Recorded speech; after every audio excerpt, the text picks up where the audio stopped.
दोस्तों ये हैं इंडिया के मॉल किंग एंड केरला के सबसे अमीर व्यक्ति M.A. यूसुफ अली, जो लुलु ग्रुप इंटरनेशनल के फाउंडर और चेयरमैन हैं। बट क्यों ये कहलाते हैं मॉल किंग ऑफ इंडिया? तो दोस्तों ये सबसे बड़े मॉल्स बनाने के लिए जाने जाते हैं, जिसमें इन्होंने लुलु मॉल कोची शुरू किया, जो इंडिया का सबसे बड़ा शॉपिंग मॉल था जब लॉन्च हुआ। और करंट में दोस्तों इंडिया का सबसे बड़ा मॉल लुलु मॉल तिरुवनंतपुरम केरला, वो भी इनका ही है। और दोस्तों जब इनकी कंपनी का यूएई में IPO आया तब $37 बिलियन, इतना पैसा इन्वेस्टर्स ने डालने के लिए फाइट किया इस मिडिल ईस्ट के सुपरमार्केट चेन में, जो यूएई का लास्ट 10 साल का सबसे बड़ा नॉन गवर्नमेंट IPO बन गया। और आज की डेट में 240 प्लस स्टोर्स 23 कंट्रीज में और 65,000 प्लस एम्प्लॉयज के साथ लुलु ग्रुप डोमिनेट कर रहा है वर्ल्ड के रिटेल सेक्टर को। बट दोस्तों क्या है लुलु ग्रुप और यूसुफ अली जी की कहानी, और कैसे बनाया इन्होंने ये मल्टी बिलियन एम्पायर? तो दोस्तों द आई टेबल की इस वीडियो में हम इन सब सवालों के जवाब जानने वाले हैं। तो चलिए शुरू करते हैं। यूसुफ अली जी का जन्म 15 नवंबर 1955 को त्रिशूर केरला में हुआ था। हालांकि उनका पहला सपना एक लॉयर बनने का था, लेकिन वो अहमदाबाद में अपने पिता के ग्रोसरी बिजनेस में छोटी उम्र में ही शामिल हो गए थे। और बिजनेस एडमिनिस्ट्रेशन में डिप्लोमा पूरा करने के बाद 18 साल की एज और साल 1973 में वो एक शिप में दुबई चले गए। फिर वहां से अबू धाबी गए एक रिश्तेदार के ग्रोसरी स्टोर में काम करने के लिए। हालांकि वो यूसुफ जी के सबसे स्ट्रगलिंग दिन थे और वहां उन्हें शुरू के दिनों में शॉप की छत पर ही सोना पड़ता था, जिसमें यूएई की गर्मी के कारण रात में कंक्रीट ठंडा करने के लिए उस पर पानी डालना पड़ता था। उस वक्त यूएई का ऑयल बूम चल रहा था और लोगों को नए नए कंज्यूमर प्रोडक्ट्स चाहिए थे। यूसुफ अपने काम के अर्ली डेज में जब FMCG मार्केट और सुपरमार्केट बिजनेस के बारे में सीख रहे थे, तब यूसुफ ने इस डिमांड वाली चीज़ को एक मौके की तरह देखा और एक ऐसे सुपरमार्केट का सोचा जो इंडियन, पाकिस्तानी और फिलिपिनो लोगों के लिए हो, जहां उनको अपने घर जैसे प्रोडक्ट्स मिल सकें। क्योंकि दोस्तों जो भी इंडियन या साउथ एशिया से लोग वहाँ काम करने जाते थे, उन लोगों को वहाँ अपनी कंट्री की चीज़ें नहीं मिलती थी। 1995 में सिर्फ 34 इयर्स की उम्र में यूसुफ ने अबू धाबी में पहले लुलु हाइपर मार्केट शुरू किया। लेकिन ये कोई नॉर्मल सुपरमार्केट नहीं था, ये एक वन स्टॉप शॉपिंग का कॉन्सेप्ट लेकर आया जो मिडिल ईस्ट में तब तक कॉमन नहीं था। यहाँ लोग ग्रोसरी, इलेक्ट्रॉनिक्स, कपड़े और हाथों हाथ सोना यानी गोल्ड भी एक ही जगह पर खरीद सकते थे। आइडिया सुपर हिट हो गया और जल्दी ही लुलु यूएई के हर घर का जाना पहचाना नाम बन गया। 2000 तक लुलु ने अपना business Saudi Arabia, Oman, Bahrain और कतार तक एक्सपेंड कर दिया। कॉम्पिटिटर्स को हराने के लिए लुलु की स्ट्रेटजीज की बात करें तो तब तक गल्फ की रिटेल मार्केट कैरिफोर और स्पिनीज जैसे बड़े ब्रांड से भरा हुआ था। लेकिन लुलु ने 3 इंपॉर्टेंट चीज़ों के दम पर सबको हिलाकर रख दिया, और वो 3 चीज़ें थी अफोर्डेबल प्राइसिंग, ग्लोबल सोर्सिंग और कस्टमर एक्सपीरियंस। जिसमें अफोर्डेबल प्राइसिंग के लिए लुलु ने अपनी प्राइसेस कॉम्पिटिटर से कम रखी ताकि बजट कॉन्शियस कस्टमर्स अट्रैक्ट हो सकें। और ग्लोबल सोर्सिंग में लुलु ने 23 प्लस कंट्रीज में सोर्सिंग ऑफिसेस खोले, जहां से फ्रेश ग्रोसरीज और सी फूड डायरेक्ट इंपोर्ट करके मिडिल मैन का कॉस्ट हटा दिया। और कस्टमर एक्सपीरियंस के लिए लुलु के स्टोर्स सिर्फ शॉपिंग के लिए नहीं बल्कि एंटरटेनमेंट हब्स भी बने। बड़े फूड कोर्ट्स, वाइड आइल्स और लाइव कुकिंग स्टेशन ने कस्टमर्स का एक्सपीरियंस और भी बेटर कर दिया। अब बात करते हैं लुलु मॉल्स के एक्सपेंशन की। तो जब लुलु हाइपर मार्केट्स चलने लगे, तब यूसुफ ने सिर्फ सुपर मार्केट्स तक लिमिटेड रहने की जगह अपने खुद के मॉल्स बनाने का सोचा। और 2013 में लुलु ने इंडिया का सबसे बड़ा शॉपिंग मॉल लुलु मॉल कोची केरला में लॉन्च किया। उसके बाद मॉल से लुलु को रिटेल स्पेस और कस्टमर एक्सपीरियंस पर कंट्रोल मिल गया, जिसने उसके प्रॉफिट्स और ब्रांड लॉयल्टी दोनों बढ़ाने में हेल्प किया। और कोची के बाद लुलु ग्रुप रुका नहीं और फिर बेंगलुरु, लखनऊ, तिरुवनंतपुरम, कोझिकोडे, पलक्कड़, हैदराबाद जैसी सिटीज में बड़े बड़े मॉल्स खोले, जो कि इतने बड़े और शानदार थे कि वो काफ़ी लोगों के लिए टूरिस्ट डेस्टिनेशन भी बन गए। अब बात करते हैं लुलु के ग्लोबल एक्सपेंशन की। तो दोस्तों 2010 तक लुलु सिर्फ मिडिल ईस्ट का ब्रांड नहीं रहा, ये ग्लोबल होने लगा था। फिर 2016 में लुलु ने मलेशिया में अपना पहला हाइपर मार्केट खोला। 2021 में लुलु ने इजिप्ट में एंट्री ली और $1 बिलियन का इन्वेस्टमेंट करके नए स्टोर्स खोलना शुरू कर दिया। फिर लुलु इंडोनेशिया और फिलीपींस भी पहुंच गया, जहां रिटेल मार्केट तेजी से ग्रो हो रहा था। बट दोस्तों लुलु को और ग्रो करने के लिए पैसे की जरूरत थी, इसलिए इन्होंने 2024 में अपना IPO लाने का प्लान किया। और वहीं नवंबर 2024 में लुलु रिकॉर्ड ब्रेकिंग IPO लाया, जिससे लुलु रिटेल होल्डिंग्स ने हिस्ट्री बना दी जब उन्होंने यूएई का सबसे बड़ा IPO लॉन्च किया। और इससे कंपनी ने लगभग $1.72 बिलियन रेज किए।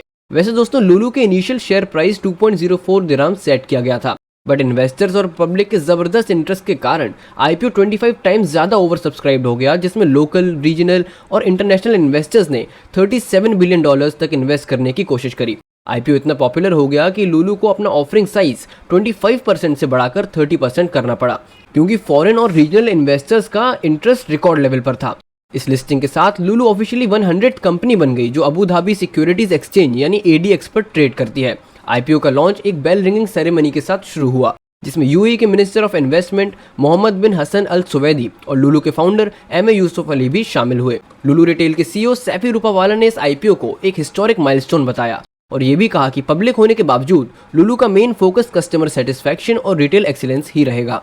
अब नए कैपिटल और इन्वेस्टर्स के साथ लुलु ग्लोबल रिटेल इंडस्ट्री में और बड़ा प्लेयर बनने की तैयारी में है, लेकिन ये सिर्फ शुरुआत है। लुलु का अगला टारगेट ग्लोबल रिटेल इंडस्ट्री को डोमिनेट करना है, जिसके लिए अब ये ग्लोबली और तेजी से बड़े एक्सपेंशन के लिए रेडी हैं। और लुलु ग्रुप के प्लान्स की बात करें तो इनमें शामिल है इंडिया में 20,000 करोड़ रुपीस इन्वेस्ट करना, जिससे वो अहमदाबाद गुजरात में 4,000 करोड़ का इन्वेस्टमेंट से भारत का सबसे बड़ा शॉपिंग मॉल बना रहे हैं, जिससे 3,000 नौकरियां भी क्रिएट होंगी।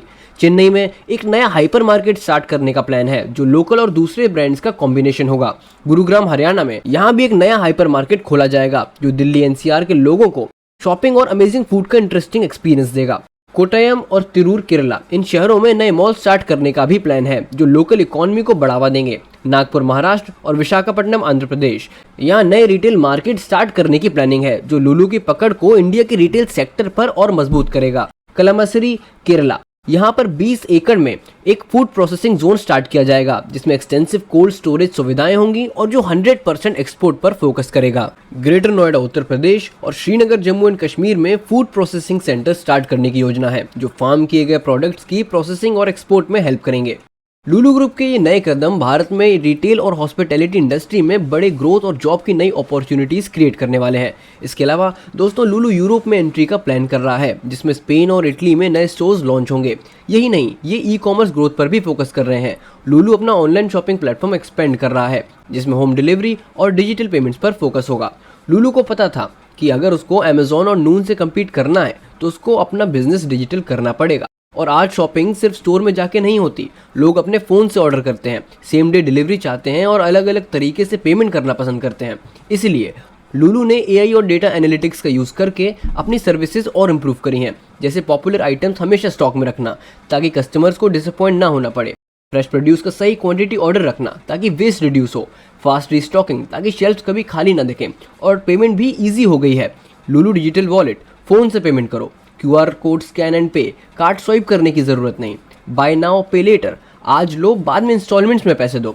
बतौर रिजल्ट लुलु की ऑनलाइन सेल्स 2020 से लेकर आज तक ट्रिपल हो चुकी हैं और लुलु के ये एक्सपेंशन प्लान्स बताते हैं कि लुलु कितना बड़ा एम्पायर बनने वाला है।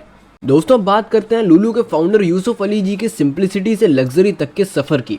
तो आज यूसुफ अली की नेटवर्थ $8.4 बिलियन है और उनका लाइफस्टाइल भी हाई क्लास है, जिसमें यूसुफ अली के पास दुबई और अबू धाबी में मल्टीपल लग्जरी मैंशंस हैं।